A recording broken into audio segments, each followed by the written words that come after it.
नमस्कार। मैं डॉक्टर प्रिया दीक्षित आपका मेरे YouTube channel doctor Priya's homeo care में स्वागत करती हूँ। आज हम बात करेंगे डायबिटीज यानी कि मधुमेह के बारे में। डायबिटीज इतनी आम बीमारी हो चुकी है कि हर किसी के जान पहचान में या रिलेशन में या परिवार में किसी न किसी को डायबिटीज जरूर होती है।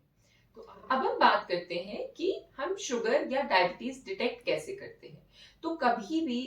ऐसा कोई भी पेशेंट होते हैं जिनको या किसी भी इंसान को जानना है कि उन्हें शुगर है या नहीं है, तो उसके लिए ब्लड टेस्ट होता है ब्लड शुगर लेवल का।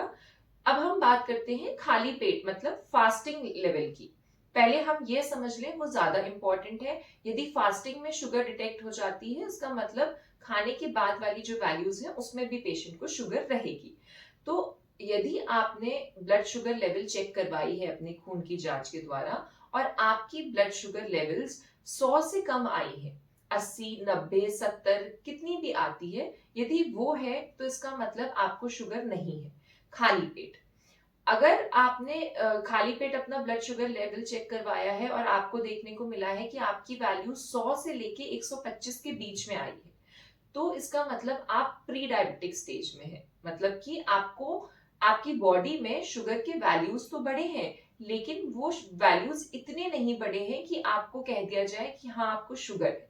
तो शुगर की बीमारी आपको नहीं है, लेकिन आप प्री डायबिटिक कंडीशन मतलब डायबिटीज होने से पहली वाली कंडीशन में है। मतलब अगर आपने उस स्टेज में परहेज नहीं किया या फिर सावधानी नहीं बरती, तो हो सकता है कि आपकी जो प्री डायबिटिक स्टेज है वो डायबिटीज में कन्वर्ट हो जाए।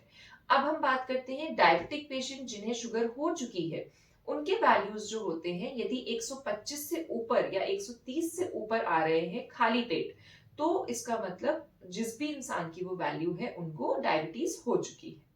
अब हम बात करते हैं कि किन किन कारणों से शुगर हो सकती है या डायबिटीज हो सकती है।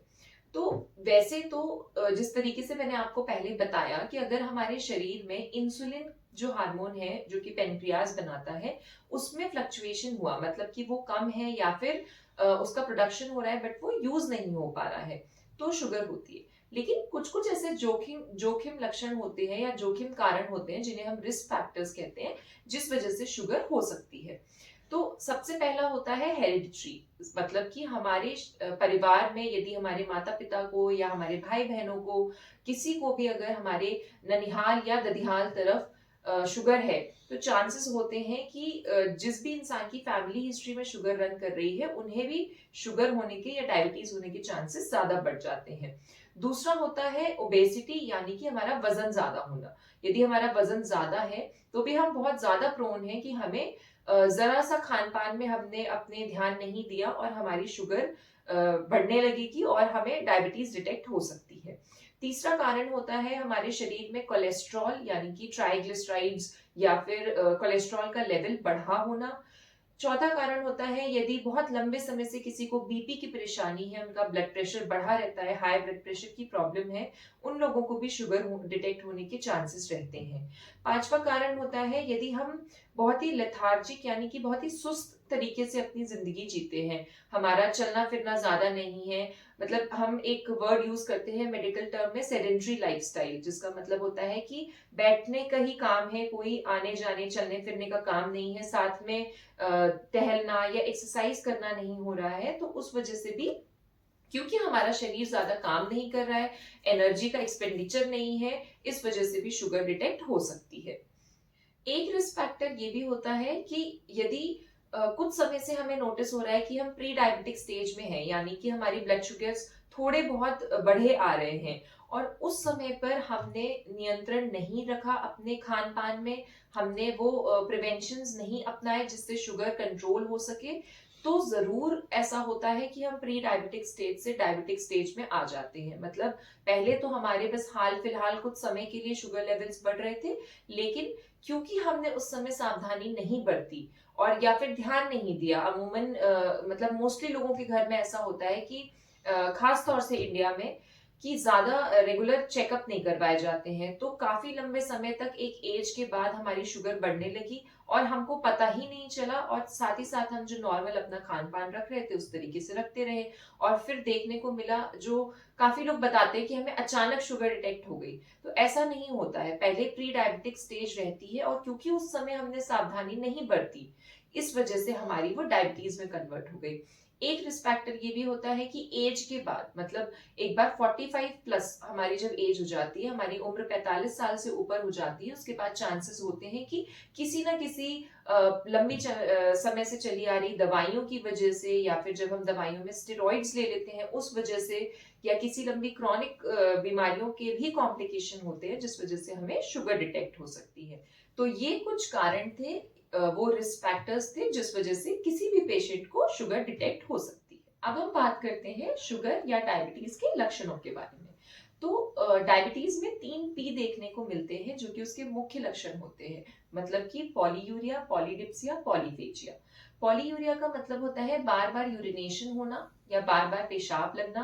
पॉलीडिप्सिया का मतलब होता है बहुत ज्यादा प्यास लगना, और पॉलीफेजिया का मतलब होता है भूख ज्यादा लगना, बार बार भूख लगना। इसके अलावा कुछ पेशेंट्स होते हैं जिनमें सडन वेट लॉस देखा जाता है, मतलब कि वो कोई डाइट में परिवर्तन नहीं कर रहे हैं, उनका कोई बहुत ज्यादा थकान भरा काम नहीं है, एक्सरसाइज शुरू नहीं की है, और फिर भी उनको समझ आ रहा है कि उनके वजन में अचानक से कमी आना शुरू हो गई है।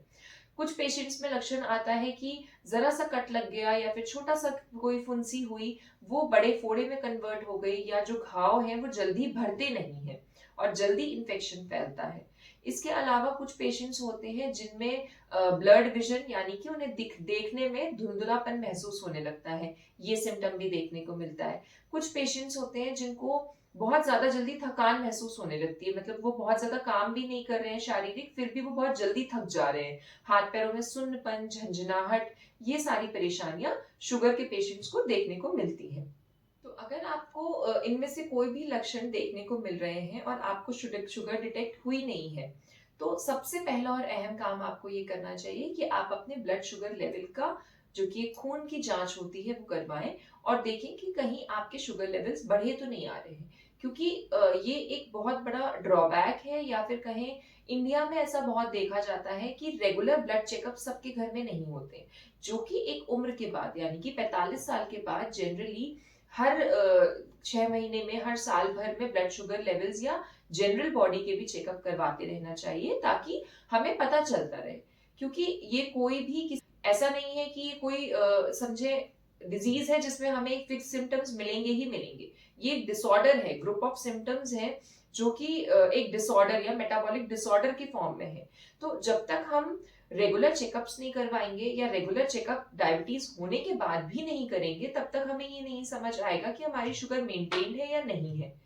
तो डायबिटीज कंट्रोल करने के लिए सबसे अहम है कि हम सबसे पहला तो रेगुलर अपनी मॉनिटरिंग करें, मतलब चेकअप हर समय पे करते रहें, और डायबिटीज को समझें, ये जाने कि डायबिटीज असल में क्यों होती है, हमारे शरीर में डायबिटीज होने पे क्या होता है। जैसे कि हमने बताया कि आपको सेल्स में एनर्जी नहीं मिल रही है, तो ये समझना बहुत जरूरी है कि जिस तरीके से हमारे या किसी भी गाड़ी को चलने के लिए फ्यूल चाहिए होता है,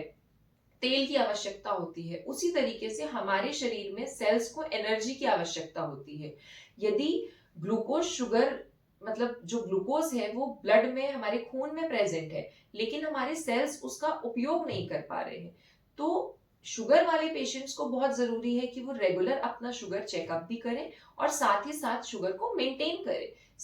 और डायबिटीज में हमें ये समझना बहुत अहम है कि ऐसी कौन सी चीजें हैं जिनसे शुगर बढ़ती है, और ऐसी कौन सी चीजें हैं जिनसे हमारी शुगर वैल्यूज कम हो सकती हैं। तो जब हम इसको समझेंगे, तभी सही तरीके से अपनी शुगर को मेंटेन कर पाएंगे। डायबिटीज के कॉम्प्लिकेशंस और उसके बचाव जानने के लिए आने वाली वीडियो अवश्य देखें।